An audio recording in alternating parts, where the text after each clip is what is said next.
Okay, welcome. I'd like to call this council the whole meeting to order. The reason for the meeting is we had some discussion a few weeks back on several different occasions, and I think this goes back even further than that when Mark Colsar was here, regarding the South Broadway brick portion roadway and what to do with it, and it's in disrepair, and it's been some time since the repairs have been done, and now we're to the point where a major reconstruction of the road needs to occur.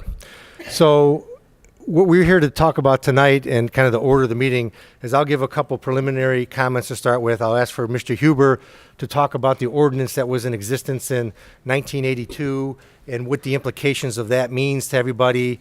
And then I'll allow the residents who live on Grant Street on the brick portion of the road to comment on some issues that we're going to narrow it down of what we're really going to talk about.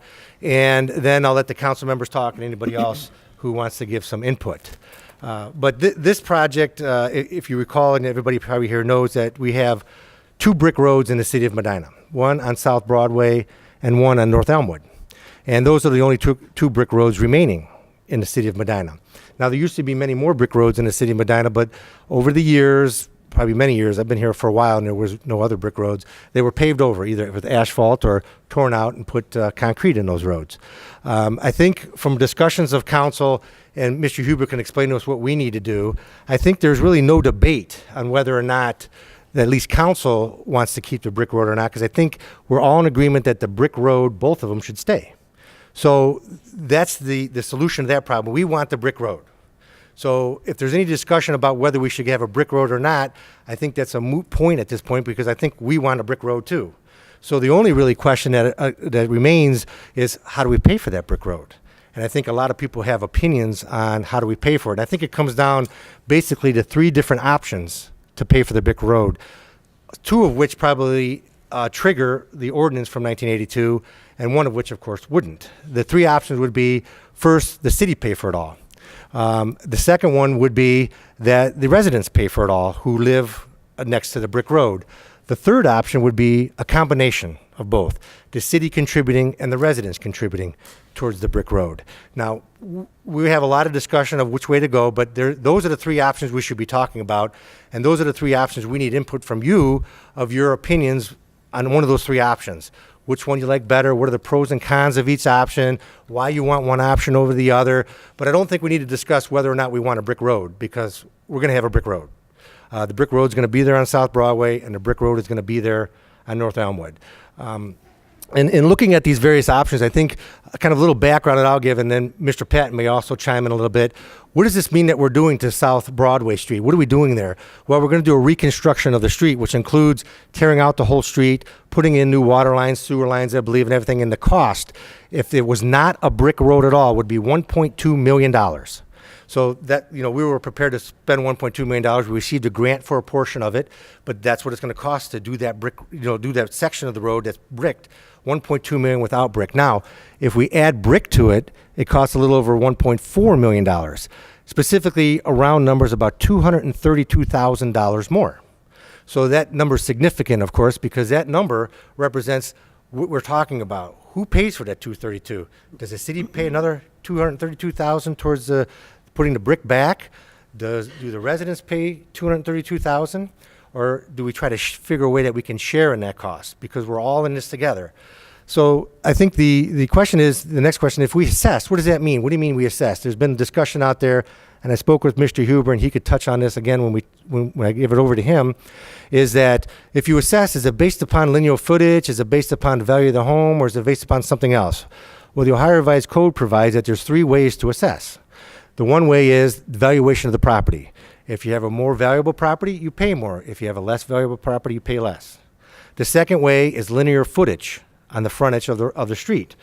The more frontage you have, the more you pay. The less frontage you have, the less you pay. The third option is in proportion to the use. It's kind of a vague term in the Ohio Revised Code. So what that means to me, and I think Mr. Huber would agree, that if everybody has a driveway on it, everybody pays equally. There's no differentiation to the size of your lot, size of your house. If you use the street, everybody uses it about the same. So if that was ever going to be an assessment, I would propose that we go that way, so there's no disproportionate treatment to anybody with respect to any type of an assessment. Because I know that some houses there have a lot of frontage, especially leading up to the intersections on both sides of the street, towards the city and away from the city. So I think that's important to understand that, because that can get confusing, and it really affects the cost to each property owner differently in a dramatic fashion. So we're talking about redoing the road, and we're talking about redoing the road starting this year. So there's going to be just some disruption. But again, I just want to be clear that the brick road is going to stay, so we don't have to worry about that going away.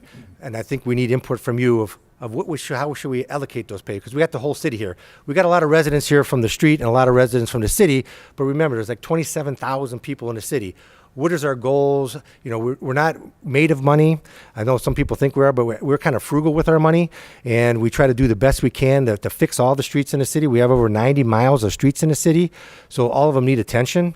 And we've spent a lot of money over the years. In fact, a few years ago, we borrowed $10 million to continue to fix their streets every year. And I know people get concerned about all the barrels out there all over the city, but if you don't maintain them and they get to deplorable condition, as your streets are already there, I mean, it's not fun to drive on, is it? So we want to figure out how do you solve that problem. But I would like to turn it over to Mr. Huber so he can explain a little bit about this ordinance in 1982, how it arrived, what does it mean for you, because there is some ramifications to the residents, and what can we do as council to address that ordinance? So, Mr. Huber? Thank you, Mr. President. The ordinance that the City Council passed in 1983 is known as Section 903.01. This ordinance was derived from a lawsuit that was filed by the 1982 City Council concerning what procedure to use to deal with brick streets. The arguments about the cost of brick streets were as prevalent then as they are now. There aren't too many people who do the repair. The maintenance is more time intensive, and the cost of a brick street is typically about twice that of the concrete street. Our city engineer started to define the project on South Broadway Street and applied for a grant from the Ohio Public Works Commission in 2017. In 2018, in July, the Public Works Commission awarded us a grant in the sum of $478,000. As Mr. Coyne indicated, the cost of the project is $1.2 million, and that includes what the state of Ohio's grant would pick up. The city was contemplating paying approximately $800,000 toward the project. If it's a brick street project, the cost is roughly $1.4 million, and the issue that Ordinance 903 seeks to address is whether or not the abutting landowners on South Broadway Street are required to pay for a part of the cost of that extra $200,000 because it's a brick street. I've been asked a number of times to look at this ordinance. In my opinion, it's a problematic ordinance. Everybody in the city administration, including the city council, thought that the part of the ordinance that only allows 15 days for property owners to gather and decide whether it should be a brick street or a concrete street was not a reasonable time to organize or even get some thoughts together on it, which is why we scheduled this meeting. I sent a notice to essentially more or less send out an alarm that this you really need to look at. This is on our books, that we wanted to have a discussion. The ordinance is also problematic because in its language it requires that a discussion occur amongst the property owners, and if 60% of the property owners on South Broadway do not want a brick street, they could then come to the city council with a petition stating they don't want a brick street.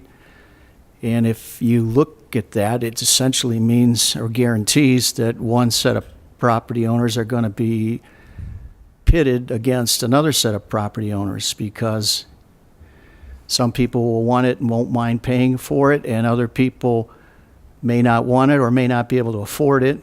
And if we have an ordinance where the end result is neighbors on the same street are in a disagreement, in my opinion, it's not a very good ordinance. And it's been problematic, which is why the brick streets have been temporarily patched for so long, and there's been a strong effort to try to get grant money to deal with this expense. At this point in time, the question I've been asked most frequently, given what we're here for, is whether the city has to assess property owners for this improvement. And the answer to the question is that they don't. Some of the constitutional concerns that were prevalent or prevailed in 1983 when this litigation occurred are not as compelling at this point in time. The city has home rule authority that is recognized by the Ohio Supreme Court pretty well in the last 20 years. The city, as Councilman Coyne indicated, cannot assess. The city could take that $200,000 expense and decide to pick up half of it and assess the property owners for the other half. Part of that argument would involve the fact that a brick street for somebody who has a house there is going to be an added value to the property when it's completed, and that property owners may properly be assessed that if the city council sees fit to do that. The other option is to assess the entire $200,000 amount. Patrick Patton's estimate was about $7,700 for the cost to each property owner. If the city follows our ordinance and goes forward with assessment, the triggering mechanism for assessment is for the city council to pass a resolution of necessity. If they pass a resolution of necessity, then our ordinance goes into effect. If they do not pass a resolution of necessity, then no assessment occurs. If they pass a resolution of necessity and decide to assess property owners for half of the additional benefit, they can do that also. So the question really comes down to the reasonableness of the expense and the benefit to the property owner who happens to be living right on one of the brick streets that remain. If we pick up extra costs for the brick street, my recommendation is that we put into our ordinance the fact that this is a street of historic significance.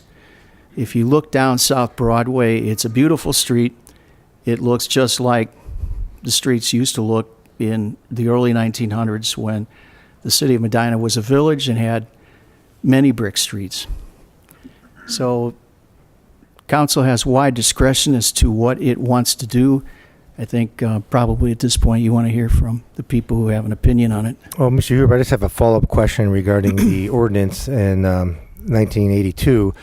Is it your understanding and recommendation that the council has the ability to kind of repeal that ordinance and put in its place a separate ordinance that goes along with what you were talking about, since we only currently have 2 brick streets in the city of Medina that we classify them as historical streets that do have special protections under the law, and the ordinance that requires the residents to take a vote on whether or not they want to maintain a brick street or not could be taken off the books, and then it could be put back on council in the future years, that as long as it's an historical feature of the city of Medina, it garners those protections under the law? That was a question? A short one. I think the council would do well to look at our ordinance and decide whether you want to repeal it or not. As I indicated, in my opinion, it's not a good ordinance where the end result is one set of neighbors having one opinion and the other set of neighbors having a different opinion, and I think that's the part of the ordinance that's the most problematic. This ordinance does give you flexibility. You don't have to pass the resolution of necessity, and it's not mandatory that you repeal it. It's just the application of the ordinance where you end up with. The other aspect of this ordinance that is really problematic is 15 days within which to respond. I don't see how that's possibly. Well, the question is, if it's in reasonable. front of us now regarding whether or not to repeal it or modify it, it seems like it's been a problem ordinance throughout time. And if we're addressing the issue now, we probably should address it again so future councils aren't sitting here discussing the same point over and over again. We should probably try to come up with a resolution of that problem I agree with that. in this. Right. Now, I think the next step is to hear from, and I hope council's okay. I think we should hear from the residents and then give our comments, because then we'll get more information from them. I think it would be appropriate. Is everybody okay with that? Now, when we talked about those three things, so we'd like to hear from you on those three different options. Now, the one option wasn't explained that well, the middle option, let's call it, where the cost is roughly, and Mr. Patton, you can either confirm or deny what I'm saying, $234,000. So one option would be to meet in the middle, and the city pay $117,000 and the residents pay $117,000. Now, what that means to a resident, since there's only 30 of you, and if you divide it equally amongst all 30 homes, and you do a 20-year assessment, we're talking with interest between $16.25 to $18 a month. That would be the cost for your share. Now, of course, when you sell your home, that assessment goes to the next property owner. So that's the one middle option I talked about. The other options are pretty clear, all or nothing. So the middle option is a little bit more complicated, but I wanted to put a number to it so you guys understood what we're talking about, how much money we're talking about, because it's kind of always vague when somebody says, well, you'll pay some of it. Well, what do you mean I'll pay? How much am I going to pay? In calculating the numbers, taking $117,000, dividing it by 20 years per month is 240 months. Divide that by 30 homes, that's how you get to 1625. And with interest on it, because interest rates are like 2% or something now, and back in the 80s, I think it was 9%. So that's just the time value of money, so to speak, so that when you pay 20 years from now, you're paying the same amount of money you pay on day one. So it keeps the dollars the same. But Patrick, is there anything you'd like to add on the cost or anything about the assessment so that they understand at least that part of it when they give their input? Yeah, that's correct. Your outline of the cost is pretty accurate. Last time in '83, it was a 10-year assessment, and I think the interest rate, I think I saw 9.5 or 9.25%. It was pretty high. So it was a significant interest cost to each of the property owners. This time it should be much less. Okay, thanks. So at this time, I'd like to have, if anybody would like to speak in an orderly fashion, and if you hear something said already, I mean, you're welcome to speak, but I think that we want everybody to have an opportunity to express their opinion on the costs associated with it. I don't know if we really need to know if we want brick or not, because again, we're going to do brick. And if you could come up, and I think our clerk would just like if you write your name so we know who's speaking when you get up to the podium, that'll be great. So at this time, I'd like to ask anybody who lives on the street who would like to give their input to approach and just state your name and your address on the street and just write it in there when you have a chance, and then let us know your thoughts. Sure. Okay, thank you. My name is Tom Fox. I live at 522 South Broadway. Let me write this down.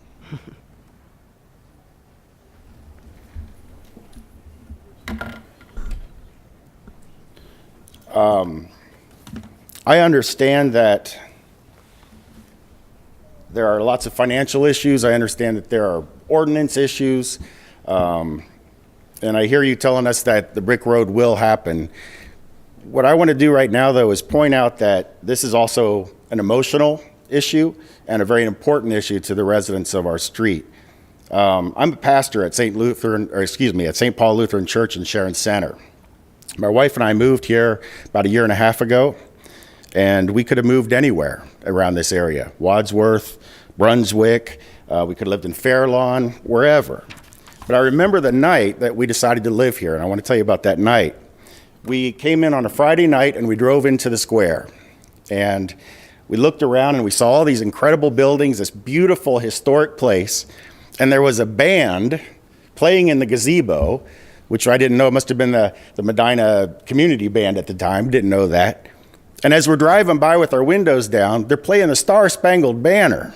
And we just thought, wow, this is the kind of place that we want to spend our lives. the rest of our lives. We'd like to live here because this really captures what we're looking for in a community. So we're looking at houses. We find one that's perfect for us. It's 1887. It's well kept. It's beautiful, and it's on this incredible brick road. And that just sold us. We literally bought that house the day it went on the market because we knew so much that we wanted to live here. And that sense of history all over Medina, the buildings, they have so much character. And you can't get that today. You can't capture that today. I was talking to some people, and I learned that that we faced a kind of a turning point in the 1960s here in Medina. And I'm not all clear on all of the history, but I saw some pictures and I heard some things about how the city had false fronts on the buildings, how they had boarded windows, and they kind of built fake architectural designs to try to make them look more modern. And I guess that's what the city was trying to do at the time, is to modernize what Medina was. But it was a work of a small group of citizens that called themselves a community design committee that turned that around. And it was their work, I think, that helped keep Medina the way it needed to be. And I'm convinced that if those people had not done what they did, Medina wouldn't be half the city that it is today. I think that history would have been lost. The charm and the beauty of the area would have been covered over, and Medina would have gone the way of countless other towns in Ohio, dead, dying, decaying towns. That urge to modernize, I think, still, really hits us today. The need to do things faster, cheaper, and easier is always a temptation, and I think city councils face that temptation all over the country all the time, and it's a big temptation. We want to get it done. We want to get it done cheap. We want to get it done now. But there's only 2, as you said, roads left like this. The other ones were covered up in an attempt to modernize our city. And we've seen the beneficial financial benefits of preserving our history. This is the most recent economic reports show that we're growing in people and business and financial matters, that we're getting more jobs. Things are really going well. And we've seen that. I believe that is part of the benefit of preserving our history. And I think people want to capture the feeling that my wife and I had when we first came here. Medina has become a destination for people who want to experience the old world charm, and for a town and a city that cares about its people and its streets and its history. And now we have 2 streets left. And once they're gone, they're not coming back. I believe that the city has the responsibility to preserve that brick road. I understand that you are telling us that the brick road will be there no matter what, but respectfully, if there is a full assessment on the residents of the street, we can't pay for it. And that means no brick road. If that was a decision, that's a decision not to have a brick road in my mind. I can't speak to the middle option, but I believe that if the city doesn't take care of this, I think they're abdicating their responsibility to the citizens and to our history. It's not always these huge decisions that determine our future. Sometimes it's the little small ones, like a road here and there, that build up and decide what we want to be. So I urge you to use the same insight that those people on the CDC did in the 60s. This road is more than it appears to be. It's a symbol of our commitment to history. And as we saw in the 60s, honoring our history ensures that we will have a vital and prosperous future as well. Thank you. Thank you.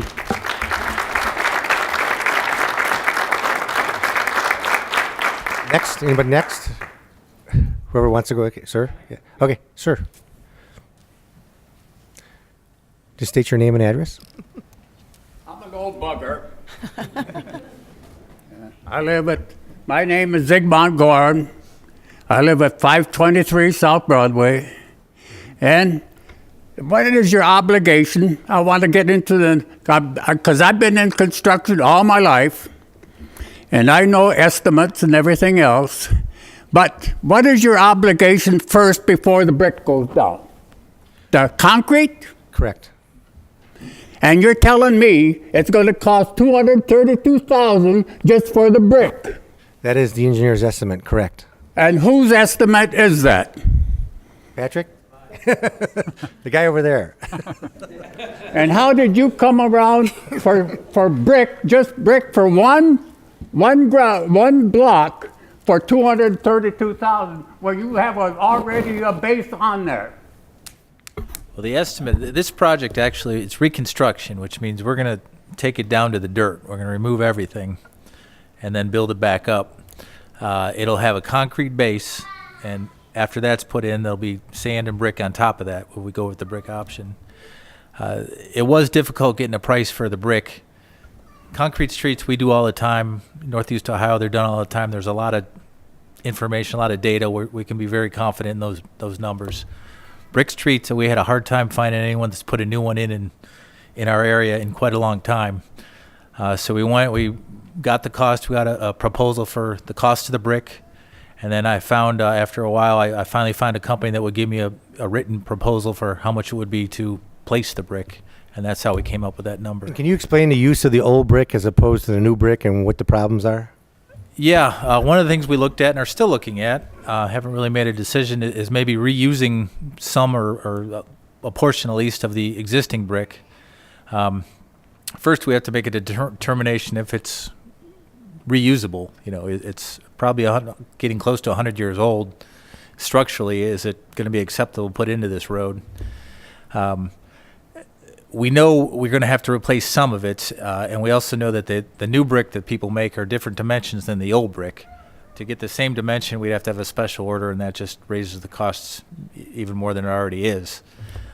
There's problems because you can't place new and old brick next to each other. We'd have to put, a couple 100 feet of old brick and then a couple 100 more feet of new brick, just to make it work.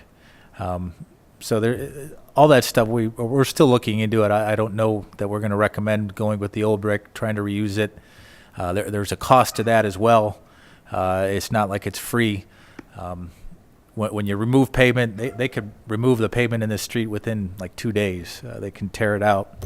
If we're going to try and save the brick, of course, somebody's got to take the time to, pick it up by hand, determine which brick is good, which isn't. They have to store, palletize it, put it on pallets. Then they'll have to transport it. There's not enough room in the area to store it on site, so it'd have to be transported somewhere and stored while we finish the road and then brought back. So even reusing the brick, there's a cost to that. I still think we could save money if the brick are, structurally sufficient to last, and we haven't made that determination yet. How many thousand brick do you have?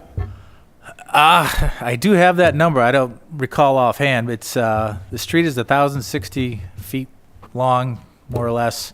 It'll be a 20-foot wide brick pavement. I don't recall. And what is the cost of the brick? Cost of the brick came down to purchase it $1.50 or something per square foot, and then to install it, it was $6.25 or $6.40 a square foot, something like that. I've got all those numbers. Did you ever get a price from a brickyard over there on 57? Is that where you got the price? No, this is a place out of Canton that makes brick. How about the place where they make the bricks? That they make bricks there as well. Yeah, it was Belden, I think. And what was your total cost of brick? Remember, this is just an estimate. When we bid the project, the contractors will search out and find the lowest price, and that's, who will win the bid is whoever has the lowest price. I still can't see how you come up to $232,000. I'd be No way. Be glad to sit down and show you the proposals we have. That's what we came up with. There's no way. Well, hopefully it's, excessive. Hopefully it does come in cheaper than that, but we had to go with, what information we had, and this is what we had. Because the way you're talking there, it's inflated by at least 25%. Well, I took the numbers that were proposed to us. We did put a contingency on it because, this will have to be a prevailing wage project, which adds to the cost because there's a lot of labor to it. So the labor is not going to be cheap. So there is, I don't think it was 25%. Is your but background in an estimator? we kind of do it all here, yeah.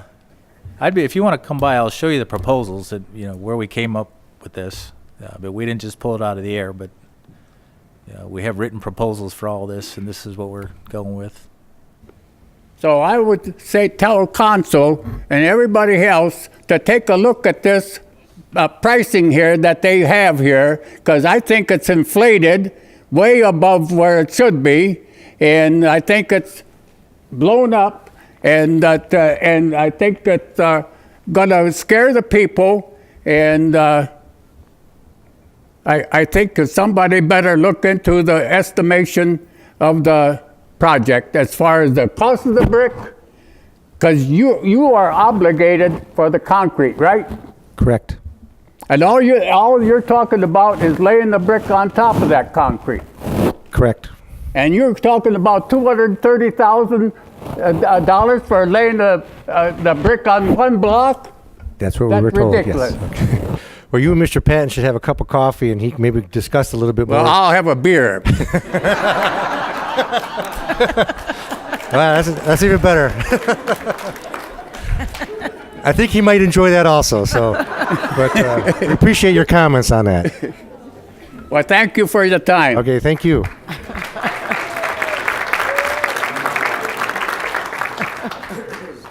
Yes, ma'am. My name is Elizabeth McCumsey, and I live at 514 South Broadway with my husband Kevin and our 3.5 boys.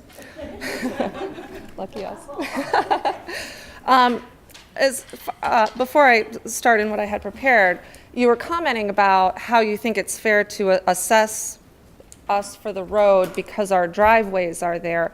I'm curious, do the people who have a view of the gazebo, are they responsible for the maintenance of the gazebo? Because that seems very similar in what we're talking about here. If we're talking about preserving our road as a historic feature going down the road, no pun intended, it seems to me like the road is for everybody. We don't just use it and pull in our driveways. Anybody in the city drives down our road. Why is it necessary to assess us if we're talking about making this a historic feature? Oh, you want? I guess everybody's going to have a different answer to that. Yeah. And maybe we'll comment Well, at the think end. about But it. yeah, just give us. Okay, and then I'll continue. Okay. When I was a little girl, 3-4 years old, every day my mom would drive me from our home down in Westfield Center to the nursery in Medina. She and my dad were both teachers at Medina High School. And every day we would turn left at the brick road. I lit up every time I saw it. I remember clearly, this was before car seats, so I would have to stretch my neck out. And I was in the front seat too, which we're not allowed to do. And I remember going like this so I could see it just until it was out of my view. The road was special. It was my brick road well before I ever moved to Medina. Fast forward 30-some years, I tell my mom that my husband Kevin and I finally found a house in Medina, and it's on a brick road. Your brick road, she exclaimed. After all those years, she remembered. Now, I know my story, while special to me, isn't unique. After talking to people throughout the city, I found that, in fact, the story of my brick road is quite common, not just for the people who live on the road. The brick road means something special to people all throughout Medina. It has been an important historic feature for a long time. I owe my special memories as a little girl to a group of people that stood up almost 40 years ago to defend South Broadway's importance and its significance as an historic feature. As you all know, 40 years ago, the city wanted to pave the roads all the roads in town, but the residents who lived on South Broadway knew the road had a special historical significance and did everything in their power to save it. I'm sure others here can speak with much more knowledge about their years-long effort to save this road, but it is important to note that there was an effort that was years of dedicated work to restore this road in brick. The entire city voted twice, and the entire city said yes. It is important to preserve Medina's history, the entire city, not just us.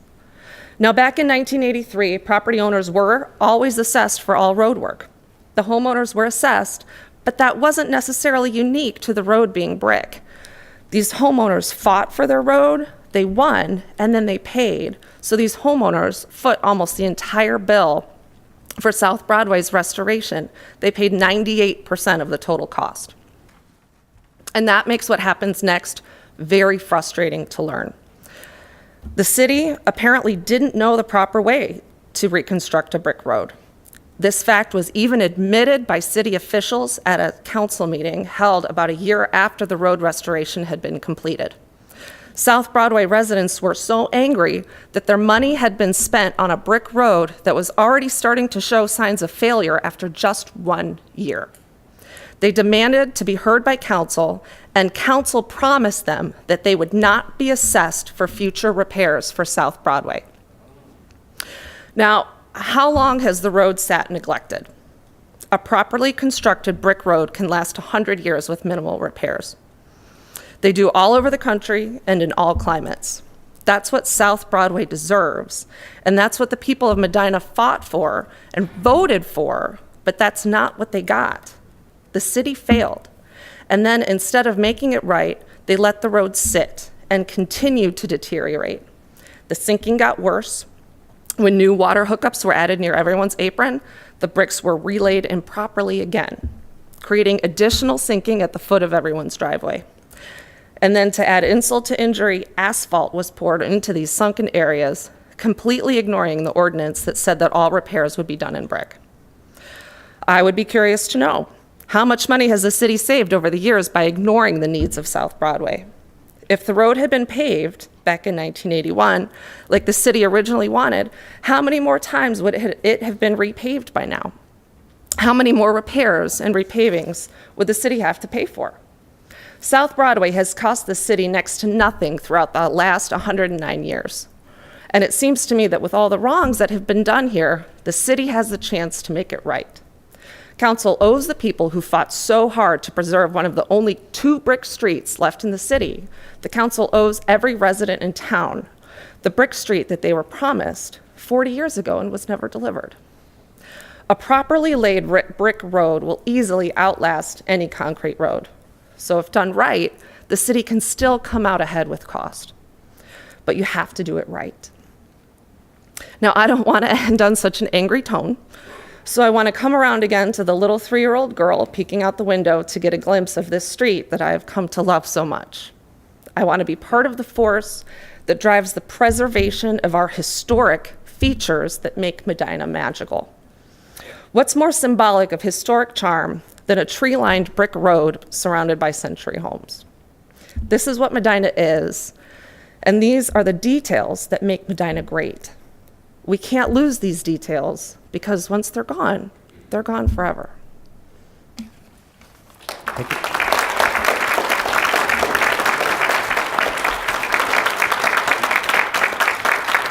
Thank you. I don't live on, my name's Robert Hyde, for those that don't know me. I'm not a current landowner, but I lived on that street for 20 years, and my father lived on it for 50. And my father was the instigator of all of this problem back in 1983. And I'd like to make a proposal to make this simple. If each one of the 30 would pay $1,000 for the road, I'll come up and try to find 500 people that will pay $200. In other words, we're going to make this a road that we're all proud of. And as I drive up and down that street, I know I made my contribution for the brick. Now, is there 500 people in this town that'll pay $200? I think so. I think each one of you council people would do it. Because $200 isn't much money today, except for those people that don't have it. And I have it, and I'd be glad to pay for it. I'm working on Southtown history right now, because we're going to have a beautiful anchor with the new Marshall Farmers Exchange. I have done all of the history on every one of those houses from Smith Road halfway up each one of the streets, Wadsworth Road, Broadway, and Court Street. I have done West Lafayette all the way to Huntington. I have the history of every single occupant of those houses that I'm going to publish on a new website called Beyond the Square, which is a sequel to my Beyond the Storefronts. And I hope to get all the way out to Bill's before I die, if I can live that long. Before I die. Okay. But in any event, we're going to have a great Southtown. I'm doing this in conjunction with Main Street. We're going to have a great fall this year with the opening of the Marshall Place. And what a great thing to send them around to see South Broadway Street. Now, I'm making that proposal, and I dare 500 people to come up to $200 and let these people pay $1,000, and we're all involved, and you pay your $100,000, and the game's over. So think about it. Thank you.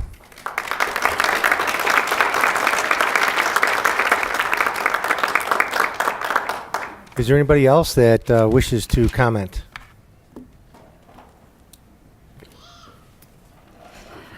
My name is Melissa Castle, and I live at 517 South Broadway.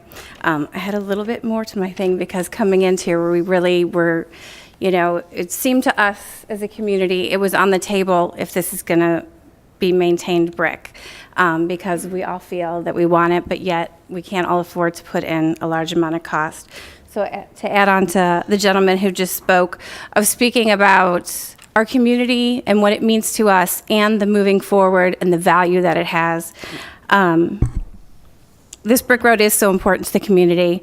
It would be a tragic loss for this beautiful piece of history. With the renovation of the Farmers Exchange and south of the square will continue to be an extension of the square. With several annual events already are hosted on South Core Street and South Broadway Street, such as the Twilight Stroll, home tours, Voices of the Past, Garden Party, Rock in the Court, and I imagine with the street's preservation, more events will be added in the future. Our town is now a destination point for dining, shopping, and to live in because of its historic allure and sense of community. Our courthouse, our library are on this same street. South of the square continues Medina's draw. Century homes are maintained by families that care about its history and preserving it. I beg you to think of this brick road as you would the gazebo, a landmark that adds charm, preserves history, and enjoyment for all of Medina's citizens and visitors. Thanks. Thank you.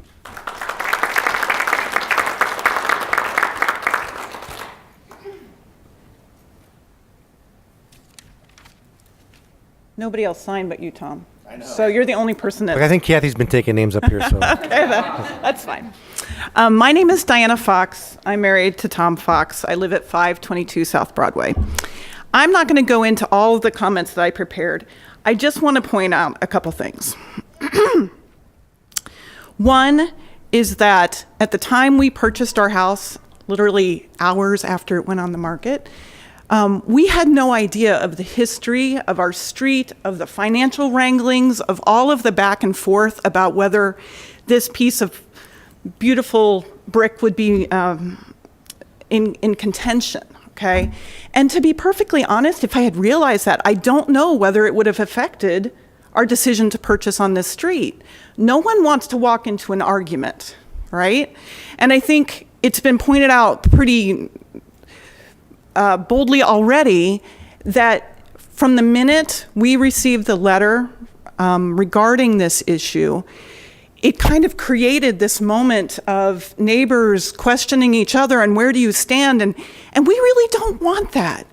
Neighbors that have lived peacefully together for many years were kind of at odds, and potentially some may be able to pay for an assessment and others cannot, and then where are we with that, right? And so while I hope that what you say, that we are going to keep the brick, is true, as it has been said, I am concerned that we are still not all in one accord as to whether or not we can pay for this. And I believe that it is the community's responsibility through the tax dollars that we all already pay to support the maintenance of this beautiful historic street. Through the last couple weeks, it's been a real blessing to get to know so many of my neighbors, including 2 council people who have gone way above and beyond the call of duty.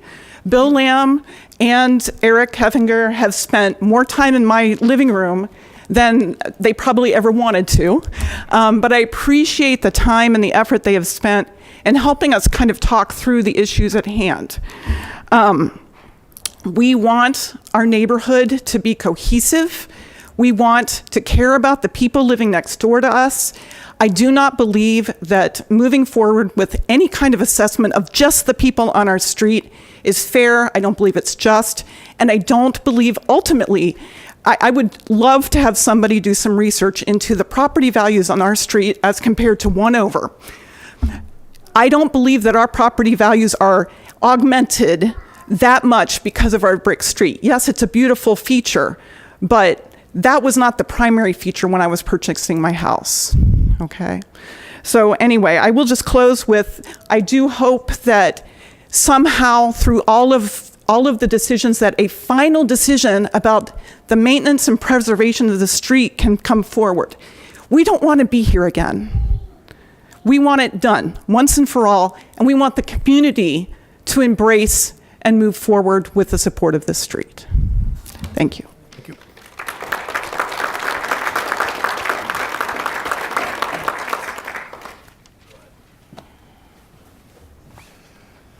Good evening. I'm Dr. Kevin McCumsey, 514 South Broadway, Beth's husband, and my comments will be very brief, but I just want City Council to understand that when back in '83, the individual homeowners were assessed and paid for the brick that was laid down at that time.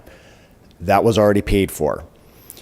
The homeowners who are still here from that time, they've already paid for it. The homeowners who've moved in since then have more or less paid for that when they bought the house, and that cost was passed on to them as part of that value of that road that was paid for by those homeowners at that time.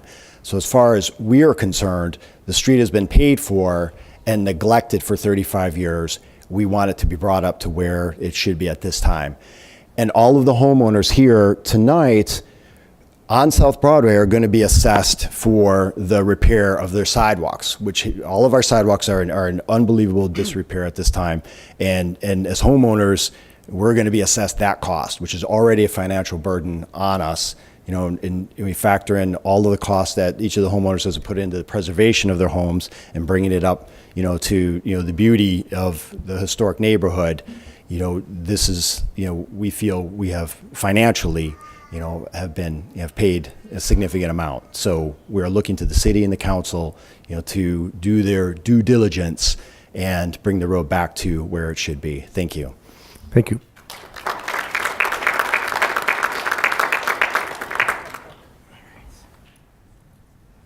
John Armstrong, 532 South Broadway. Greg, do you know if there's any kind of deed restrictions, encumbrances, or anything attached to the deeds of the properties on that street in accordance with are there any deed restrictions, encumbrances, attached to deeds to properties on the street? Not that I'm aware of. So what happened back in '83 doesn't necessarily play true to what could be enforced today? Well, what happened in 1983 informs what we have today, because we have the statute on the books, and the council is required to follow our ordinances. And so, as I say, if the resolution of necessity is passed, that triggers Ordinance 903, and we are required to follow it unless council repeals the ordinance or unless council does not pass a resolution of necessity. Right. And clearly, the work that was done in '83, obviously they didn't have the skill of Mr. Patton over here for specializing in subgrade preparation, because it wasn't prepared properly, and over the years and I think that the concrete with the sand with the brick is certainly a better alternative than what has been done up to this. But I'm sort of in agreement with them. The homeowners paid for it to be done properly the first time, and it wasn't done properly. So we're going to be assessed again, and everybody's willing to say that this is going to be done better than the last time, and it's going to last how much longer? Pat Patton's a great engineer. I know. Trust him. I know Pat. And then to the other point, and the historic preservation, I think that the value added to the city far outweighs the value that's added to the homeowners on the street. I think that the fact that Medina's committed and the city's committed to preserving that little piece of history adds much more to the value of this city as a whole than it does to the individual homeowners on that street. So I think that council should weigh the fact that this is a feel-good story. Granted, it costs, substantially more to preserve it, but if you look around the city, they've done a great job trying to preserve and trying to protect a lot of the things that we enjoy. I think that this would be another, win for this city to shoulder the cost, to maintain that, and for all of us to enjoy it. But I think that, like I said, that the city benefits equally, if not greater, than the homeowners on the street. Thank you.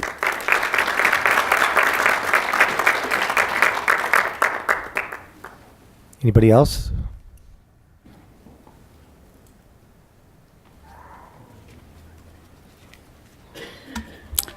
My name is Cheryl Zacharias. I live at 561 South Broadway. I'll put my name on here. We can have your name. Okay. And I'm speaking from my father, Clinton, who's back in the wheelchair. We're one of the families that have lived there. I'm getting emotional, for over 55 years.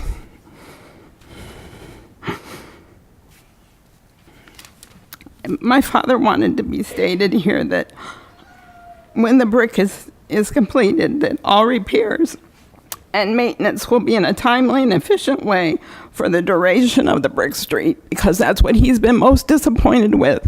It wasn't laid down correctly in 1982, and to see the disrepair, we were told that when there was a water main break, we're going to pick up your bricks and we're going to lay them back down. That never happened. Where are the bricks? My father says he thinks he knows where they're sitting, and that's beside the point. But we've been very disappointed with the maintenance, and to feel a big assessment is very overwhelming, and we would like to have the city take care of their responsibility. This is my sister Brenda. Sorry. Hi, I'm Brenda Zacharias. Also live at 561 South Broadway. I'm 57 years old, and I've lived there my whole life. And I do agree with all the other comments that have been made about the historic value of our street. We are just right adjacent to two already specified historic districts, Southtown and South Court Street neighborhood. And to me, it's perfectly logical that our street would be also included in an historic district of some sort, or like you were saying, Mr. President of the Council, that we would be guaranteed that it would be kept as brick because of the historic significance. However, it could be done, legal-wise.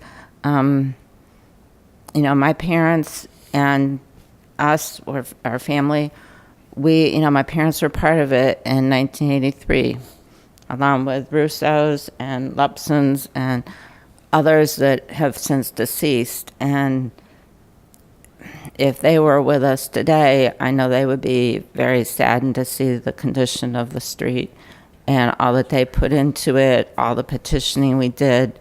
I know at that time I didn't fully appreciate as I do now, because as a teenager, I appreciate it to an extent, but it was more like that's what the adults were doing. But now I do really value what they did and appreciate it, and it just seems, again, like the right thing to do, that especially because it has not been maintained and kept in the proper condition we were promised it would have been originally. So we appreciate your consideration, and thank you very much for making time for us as the residents to come and share our thoughts. Thank you.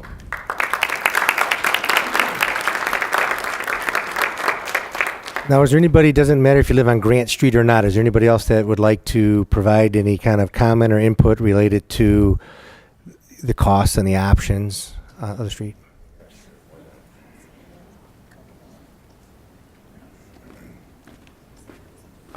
Patrick Harrington. I live at 602 South Broadway Street, so I'm on the concrete. I'm on the corner, so I'm not going to be assessed for this. But two things that I observe. One question is if it's not going to be widened, is that correct? And it's going to be brick again. The curb and gutter is in pretty decent shape. Is that a possibility to retain that, or is it just going to be torn up too much? No, we're going to be putting new water line and new storm sewer in. Okay.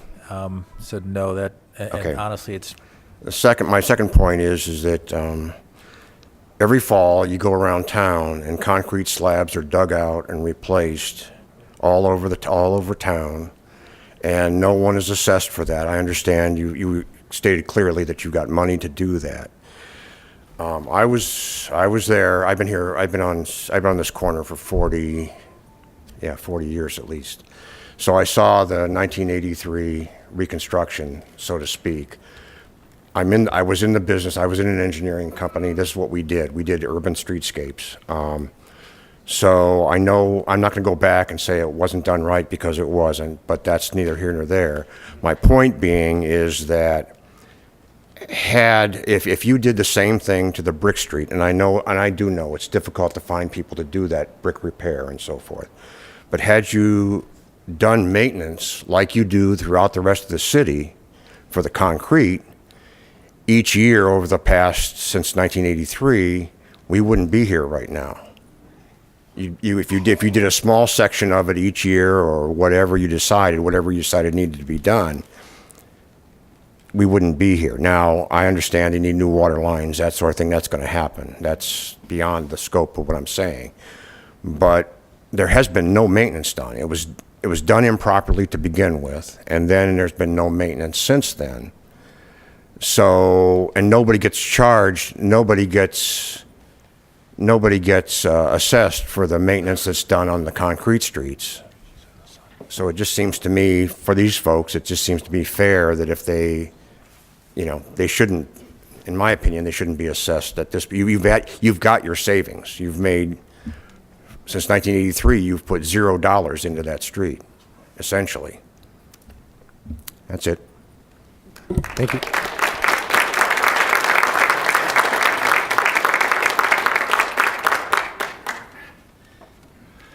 Skip Barron, 536 North Broadway. My house used to sit in South Broadway until it was moved north a long time ago. And anyhow, I'm not going to be long, but I do agree with people who suggest the concept of sharing the cost.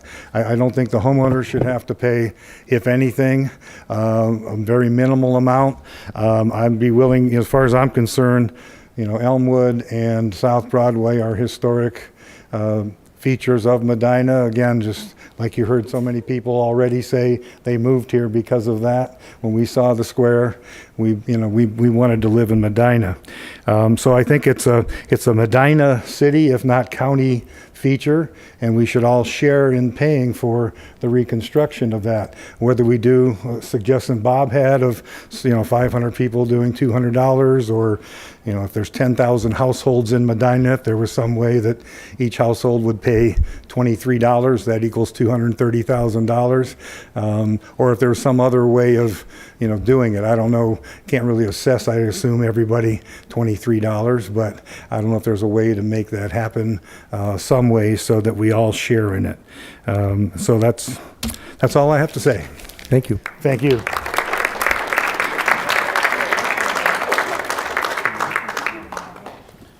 Hi, Thomas Malloy, 564 South Broadway. My grandfather paved streets in Cleveland. He was an Irish immigrant like 100 years ago. That's what he did for a living. I pave streets also for a living. I've lived here in Medina for 20 years, only 8 years on South Broadway. I just want to thank the city for giving me the opportunity to work here and deliver ready-mix concrete. I appreciate the work you do, Patrick, and getting the funding and everything like that. And it's a good life living here in Medina and working here for a local company. Thank you. Thank you.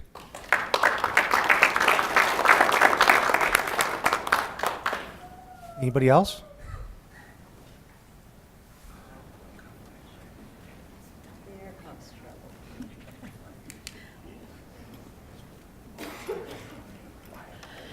I'm Shirley Walker, 426 South Broadway Street.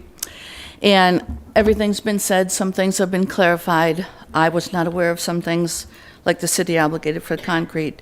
And I need you to check the verbiage. Are we paving that street, or are we restoring it? Medina's restoration. When we bought our house on that corner, you could put your hand through the walls of our house. It was so rotted. We fixed up our house. Other people have fixed up theirs. My husband tells a story of a paper cup. When he threw a paper cup away, a young 30-something said to him, "Don't throw that cup away. It'll be years and years and years in a waste pit." And my husband said, "The day you recycle a whole house, you can tell me about my cup." We have fixed our houses on these streets, taken them from scratch. The doctor's house, everybody's from scratch. Some were maintained all along. I look out my bay windows, I see the brick street. I see the pretty things as we walk our dog or whatever, or go catch him if he owns house. So check your verbiage, paving or restoration. Medina's all about restoration. And the assessment, that's the negotiation thing here. But I went to Europe last year. I was in 5 countries. I didn't walk on asphalt or cement. I walked on brick and cobblestone that have been there for hundreds and hundreds of years. Why not our street? Because maybe it was not my street, but the street I can see. Maintenance, I'm sure they maintain their streets in Europe. I'm sure other streets in Cleveland and others are maintained. If you want them, you take care of them. Whatever you want, you take care of. That's it. Thank you.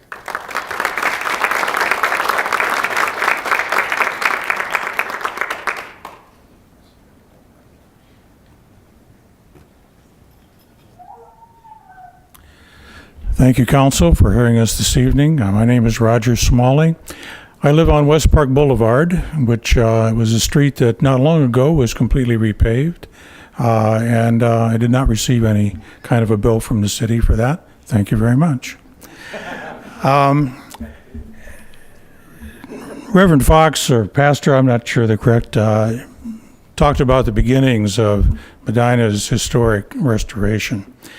In 1968, the mayor of this community said, "Here's some money, paint the town hall and engine house building so that people can see what the restored Medina might look like." And ever since that time, millions and millions of dollars have been put into an idea. You know, I was on council for 14 years, and I know you have difficult decisions to make. I respect the fact that you want to be careful with city tax dollars, and I understand that they're not easy choices sometimes. But I'd also submit that every time you give a tax abatement, you're doing something for a business. When we paved North Court, there's an awful lot of benefit there for the businesses that are there. Did we go beyond what we maybe could have gotten by with? I believe we did. But there are always choices that we make about how we use our tax dollars. This community, beginning in 1968, decided on a business model and created a business called Historic Medina's Image. And we have spent millions of dollars and countless hours trying to enhance that over the decades since then. Most of that investment has come from property owners, from local people, I can think of $500,000 in the last 13 years that has come to put things into our uptown area, like the gazebo that was completely restored in 2006, the benches that are in the park. There are just all kinds of things that were put there not by city council spending money, but by local community nonprofits and by local trusts and foundations spending the money. And that's money then that the city didn't have to spend. We have ordinances that protect our uptown, and yet we have seen over the years buildings go away, historic buildings. The new parking deck that will cost $2 million in city tax money, is an example of a building that used to be there, that was on the National Register of Historic Places and is gone. Most of those buildings had to go because of what's called demolition by neglect. I would submit that South Broadway is facing the same kind of thing, demolition by neglect. But in this case, instead of having to spend $1 million on a building just to make it so that you can begin to restore it, the city can, by funding this project entirely and putting the brick street back the way it should have been done in 1983, can make a statement about the proper use of tax dollars, which I believe is essential to making sure that our community understands that we are indeed a community that values its history. We have been for a long time, and it has been through the efforts of many people locally and the help of government, certainly. But government hasn't been asked to spend a lot of money on preserving our history. Here's a time when you can step up and do it. I hope you will look at creating a new ordinance and doing what Mr. Huber suggested about an ordinance that protects these streets in perpetuity with the city maintaining them. And I hope you will, I'm sure you will be able to find the funding to pay for this restoration of South Broadway and also, when it's time, Elmwood, from city funds. Thank you. Thank you.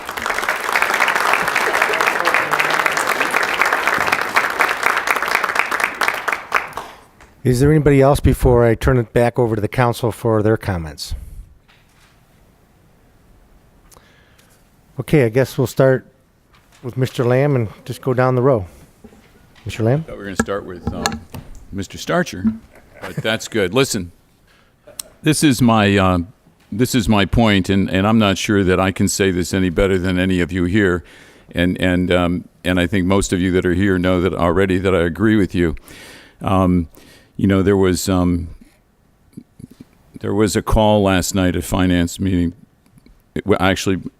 Actually, former Councilman Hilberg is here, and he was here at a finance meeting last night about a new recovery center. And I was taken with his first comment, or one of his comments, which was, raise your hand if you've ever known anybody that had an addiction problem or whatever. And to borrow that for a minute, I would say, raise your hand if you were in city government when this street was repaired.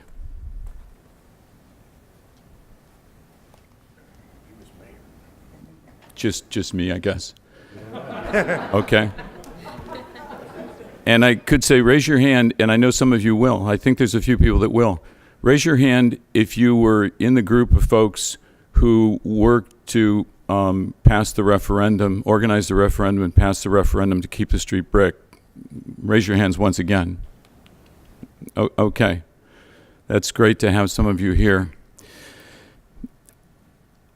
The history's pretty much been told. And the reason to keep the street brick, I think, has been expressed, you know, in better language than I would have the ability to do it by some of you. But listen, in the 1970s, the city government was basically not pro restoration and preservation.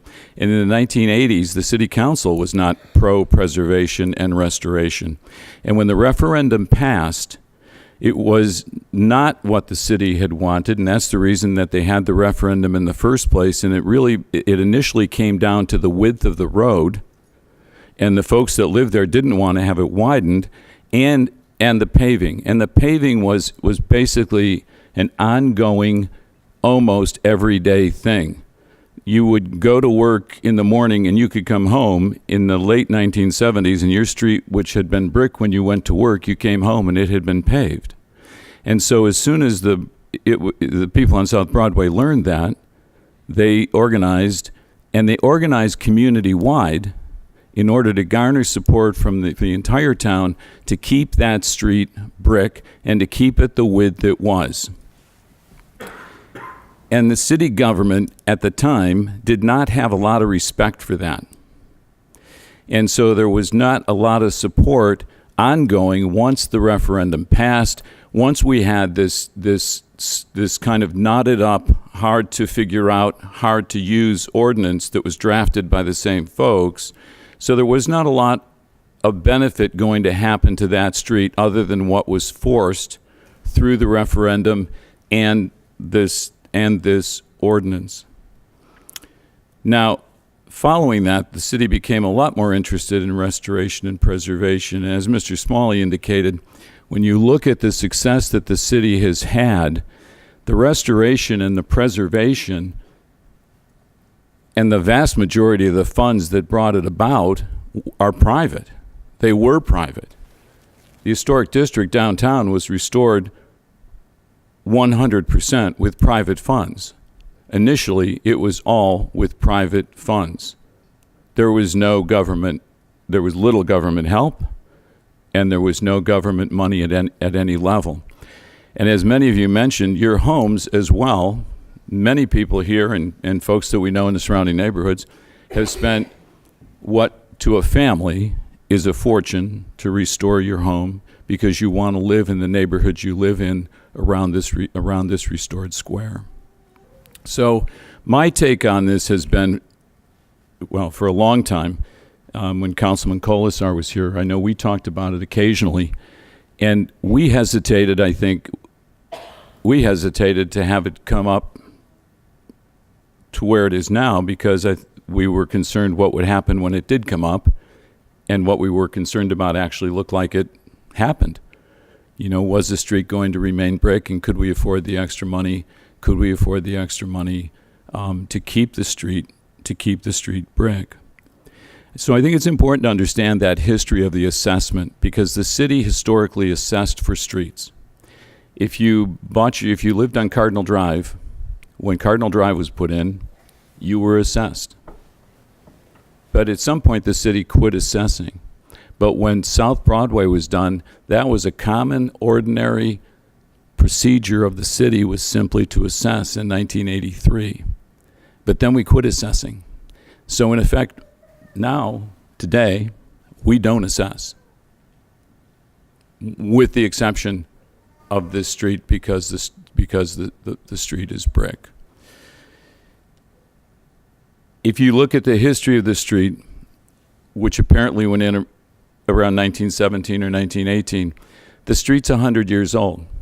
The street was never really rebuilt. I assume then that it makes it probably the oldest street in town. And as many of you have indicated, it was not properly fixed in the 80s, and it certainly hasn't been maintained like we do maintain other streets, simply because it's sort of the orphan child of streets. It's just one or two sort of streets out there that are brick, and it's not typical, and it's not easy, and it's not quick. And as the engineer pointed out, you just can't easily find people to go fix it like you can if it's concrete. We are elected to serve. That's why we're here. We are not elected to rule.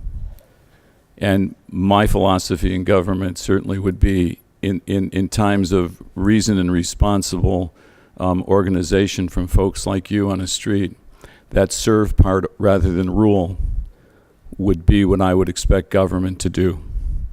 That we would acquiesce to what you want to do, not simply because you want to do it, but because clearly looking at the history, everything that has taken place, why the referendum had to be proposed in the first place, why the ordinance had to be written. If you look at all those things, the right thing to do is simply to repeal that ordinance and to spend the extra money and to put some city money into this restoration and declare those streets to be historic streets. When I came to Medina, I grew up in Cuyahoga County right after World War II in a neighborhood being built. And somehow, from some lucky chance, the neighborhood quit right about where our house is. So I was fortunate to grow up in a place I called like 100 it was like Winnie the Pooh's 100-acre woods. I had a woods, I had a wild field, I had a stream, and I had a hill that had violets on the hill. And it was the same hill that my mother had picked violets with her father. I picked violets on that hill with my mother. By the time I graduated from college, the creek was put in a pipe and buried because it had turned brown. The woods had been taken down for a parking lot. The hill had been taken down. The field had been taken down for more housing. There's not one thing I could go back to in that place I grew up in Cuyahoga County, not one place I could go back to and recognize, because it's all gone. And so the great value of this place I moved to was that there was that restoration effort. There was that grassroots effort to do something different here and to preserve the kind of life that we want to have, because we want to know about the past, but we do the past and we preserve as much for the future. So children growing up here now can look back and come back and see what it was, where it was they lived and how they lived. And I would hope for you that the same thing will take place on Broadway Street. That if you were born on that street in the 80s and you come back there as an adult, or if you have a child now and that child comes back as an adult, they can see where they grew up and it's still intact. And it's still intact because y'all organized and y'all made your voices heard, and then city government did the right thing. So my position is it's always been, we need to do it right, we need to do it in brick, and the city wide would pay for it because the city will pay for it. Thank you.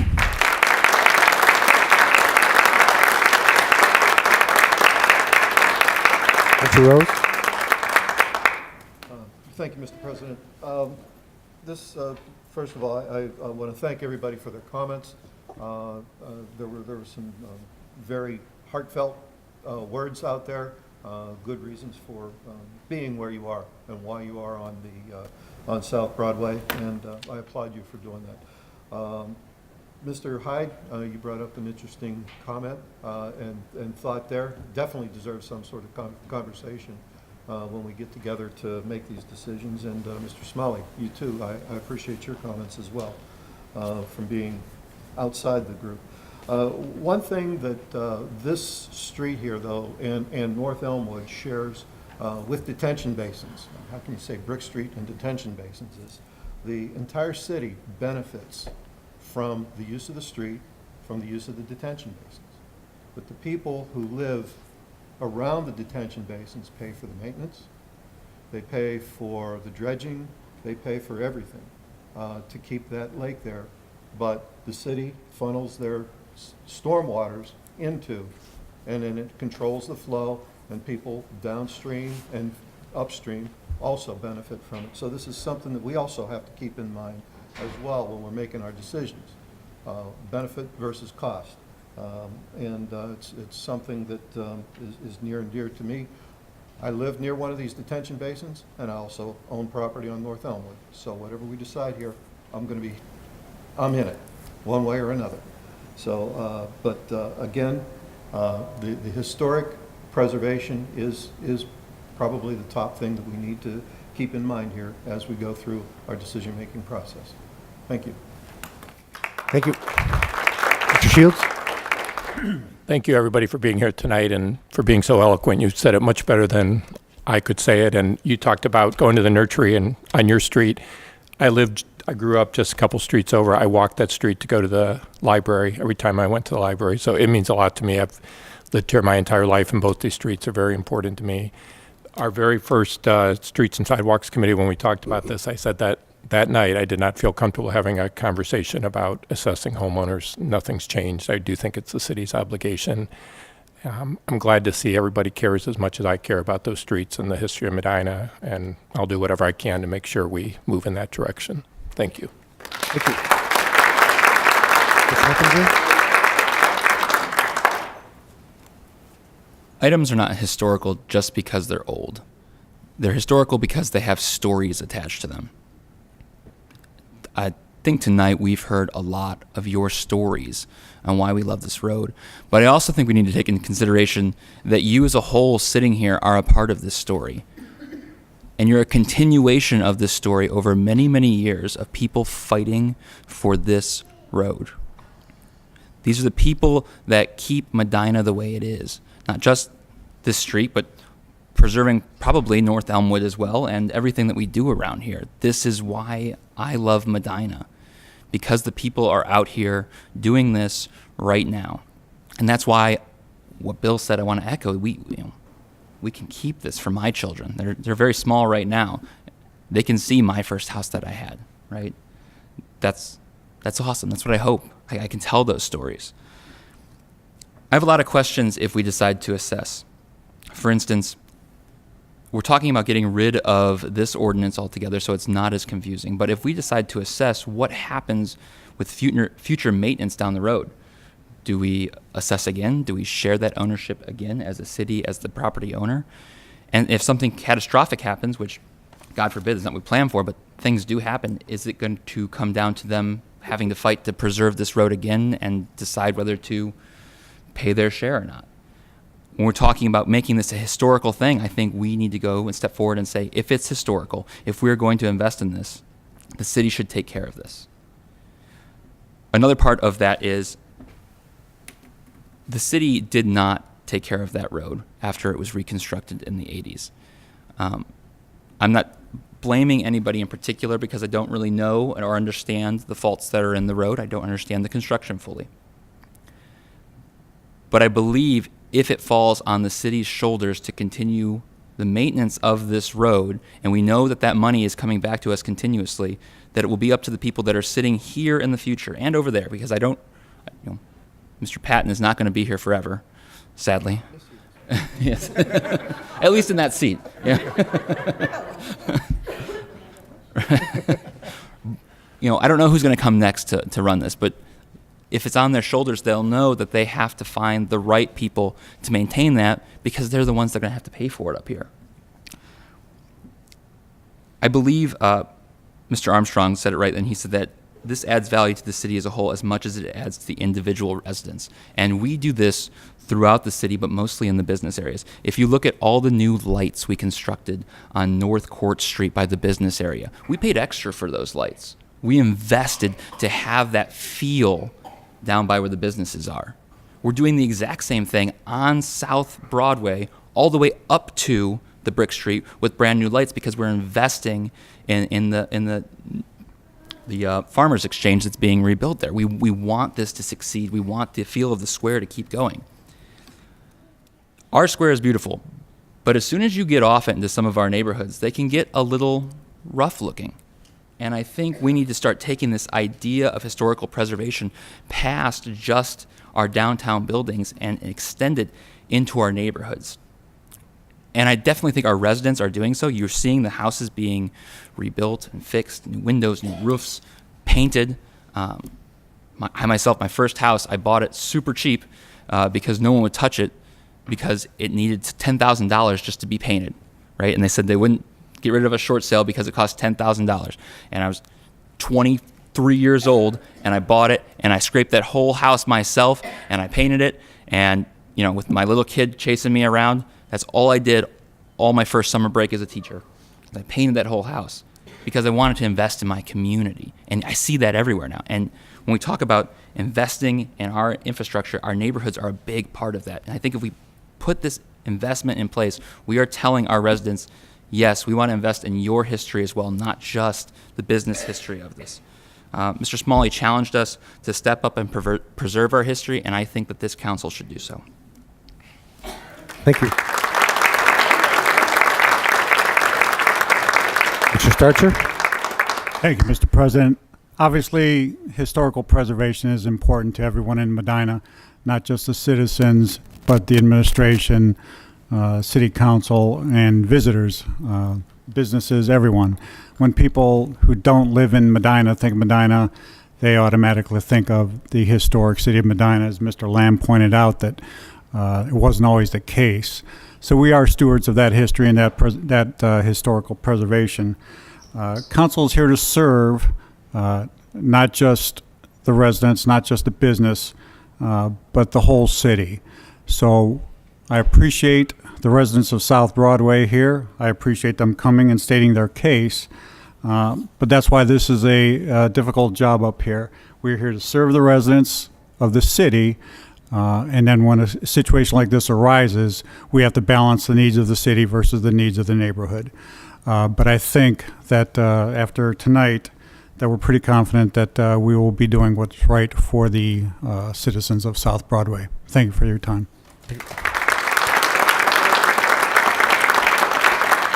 Is there anybody in administration that wants to add anything? Mayor, do you have anything that you would like to add?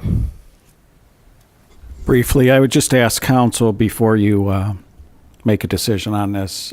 First of all, this ordinance from 1984 has been problematic for years, and that's the reason that no other administration has dealt with it, and we chose to. With the help of council, with the help of my team here, this is no easy task, and that's why it hasn't been done for so long. The other thing I would ask you to give due consideration to is a variety of the comments that I heard here tonight. It's the first time that I heard them, and it's troubling to me as the mayor of the city that the money was invested in that street. The residents were assessed for the investment, and yet a year later, the street was failing. To me, something should have been done at that time to either hold the contractor responsible, to find out what the error was, and to correct that so that we didn't here all these years later have to go back now and try to piece together what may or may not have happened. The lack of maintenance on the street, with all due respect to the residents here, is problematic, again, because of this ordinance and the limitations and the restrictions that it puts on the city and the city administration. So this ordinance all around is problematic, but the fact that these residents or the former residents of the households that they live in, and it was a good point that the home sales likely included those fees that were paid, have paid once for this street. And as a pattern and practice, the city has adopted not assessing for streets.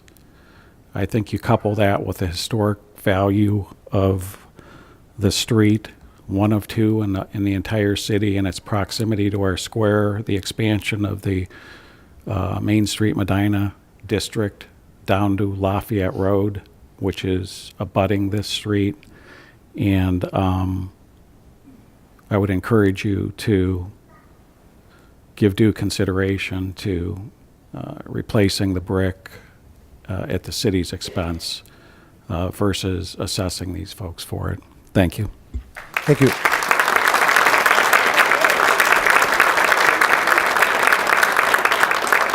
Anybody else? Patrick, your chance.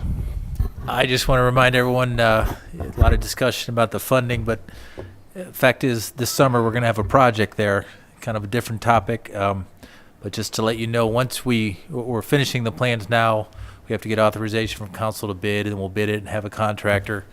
Once we have a contractor on board and know a schedule, we'll notify all the residents, all kinds of information, one of which is we'll have a open public house where you can come ask any questions. We'll tell you what we know. So we try to keep communication up throughout all phases of construction. I want to plant this with you, and I don't want to sugarcoat it. It's not the easiest summer. It's going to be a little frustrating. We're going to be ripping everything out. We're going to ask for your cooperation and patience. We'll get through it. But just know that that's coming. We'll be contacting you here in the next couple months about the project and the meeting and that sort of thing. Thanks. Thank you. I guess in conclusion, first I want to thank everybody from South Broadway for coming and the other members of the city for joining and giving the input. I mean, this is what we're here, and this is why I love serving on council, to be a representative of the community, to hear the input. And what's even better, it's civil. And I think that gives a testament to our city that we're able to provide our opinions and, not take anything personal. We all are here to serve each other, serve everyone in the city. Council does it the same way. We may have differing opinions on various matters, but we understand we have those opinions because we represent a variety of different people throughout the whole city. And we try to do the right thing, and we try to do the right thing that we believe will benefit the most people in the city. And when we go through this process of determining what we should do as a council to aid in the reconstruction of the Brick Road both on North Elmwood and South Broadway, we take that into consideration. We take all those into consideration, the money that's been spent, the money we have. And sometimes I get a little bit too frugal with the money because I really don't like to spend it. But I hope that's a good thing for the residents. But I understand the importance of why we spend it. We spend it because we enjoy it as a community. We enjoy the things that we have in Medina that other communities don't have. We have things like the square. We have things like the historic nature of the square. We have buildings. We have events. We have all these different things that are provided to us. And it's provided to us that other communities don't even have. And I think that's very unique about Medina. And when we evaluate this, of course, we're going to evaluate the ordinance again to make a determination of what's the best way to preserve these streets for future generations, not only this council, but future councils, to make sure that our vision, like we have in our strategic plan for the city, is carried on in the future. And I think we'll be able to do that, again, with Mr. Huber's help in making a determination on how to do that. Now, with respecting of assessing or non-assessing, we've heard great comments from various people about what we should do, what we shouldn't do, and it's clear that we only have three options. And it's clear that the one option, assess it all to the unit, the residents, I don't think that's a viable option for anybody here who doesn't believe the whole assessment should go there. Now, a portion, I don't know. That's where the debate comes in. That's where we try to think of what is best for the entire community, what is best for you, what is best for us. So I think we're going to discuss that in the meetings, and I think it goes back to Eric's committee because it's street and sidewalk, so we can make a final determination and probably hopefully have a new ordinance drafted so that'll go along with this. And I think we need to do it in short order because, as Mr. Patton said, he can't wait to get out there to close the street, evidently. So I think we want to go ahead and get this done as quick as possible, maybe within the next, I would assume next 30 days it all has to be finished in order to give you enough time to properly bid the project and get the project completed. But you will be informed, of course, when that occurs so you can understand and get our input at the meeting and the final decision being made. And hopefully the decision that's made will be acceptable to everybody out in the audience. Oh, we got a question. Yes, ma'am. I do have a question. So, my ultimate question is, if the council does decide to assess, doesn't it still have to come back to the residents of the street? Not necessarily, because if we change the ordinance prior to that determination, I believe Mr. Huber can back this up. You're proposing that you change the ordinance and then come back around and potentially assess us. And I don't know that that was really the spirit that that ordinance was originally. Well, I don't know what you use. I understand what you're saying, but I guess hearing everybody on council, it doesn't seem like it's going that way. So, but I think the goal is to make. That's being used leads me to question, if assessment is still put out there, whether there's still some determination that needs to be made by the homeowners, and Sure. that's the piece that troubles me because Sure. I know my neighbors, I've gotten to Sure. know my neighbors. Sure. And I think that could be very problematic. I guess the one thing I don't think why I'm talking the way I'm speaking is that I don't think we can ever put in an ordinance that we prohibit assessments. I think that's a state law issue. So I don't think we can ever say you can never assess on brick roads in the city of Medina. And correct me if I'm wrong with you, because that's going to go into an issue of constitutionality and with the state of Ohio Revised Code that we can't eliminate for future councils because they could change it if they want, anything in an ordinance of that type.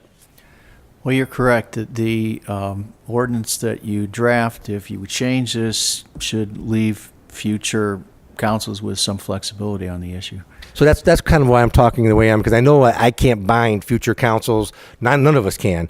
So maybe that's why I'm a little vague in my discussions, because if I say something, I don't want people to say, well, you said it, it's good forever. Well, it doesn't work like that. Unfortunately, as things change, as communities change, councils change, ideas change, and that's kind of a little bit concerning, but hopefully with the history we have and with the councils we have had, the history has been maintained and the history has been preserved, and I think that's where the direction we want to go. So I think that's pretty much sums up what we would like to accomplish. So we got one more question. I was just wondering if there'll be input from us on the wording, I think you're talking about the ordinance. I think the ordinance will be prepared in conjunction with Mr. Huber and presented to the committee. And at the time of the committee, when it's discussed, if there are concerns that come up with it, and our clerk of council can disseminate, if you would like to get the copies, and I don't know if you want to give us email addresses, if that would be appropriate, or not today, you could use whenever you want before the meeting, so that we can send out the information to you so you have opportunity to look at it, just in case you may see something we don't. Right, and Mr. Huber may have something different. So the input is great. Like I said, I love the input that we get here. I think this is better than a lot of other communities because, we don't want yelling and screaming at each other because that doesn't solve problems. But I think the input was great. I think that we have a better and clearer understanding of the history and of what the residents on South Broadway have been through and the costs that you've incurred. I think that's very important. I wasn't aware of all that. That's why I think it's important that we had this meeting. So I really appreciate the input that you have given us. So with that being said, I applaud everybody for coming and giving the input. Hopefully we will serve you well, and hopefully we will serve the city well. With that said, the meeting is adjourned.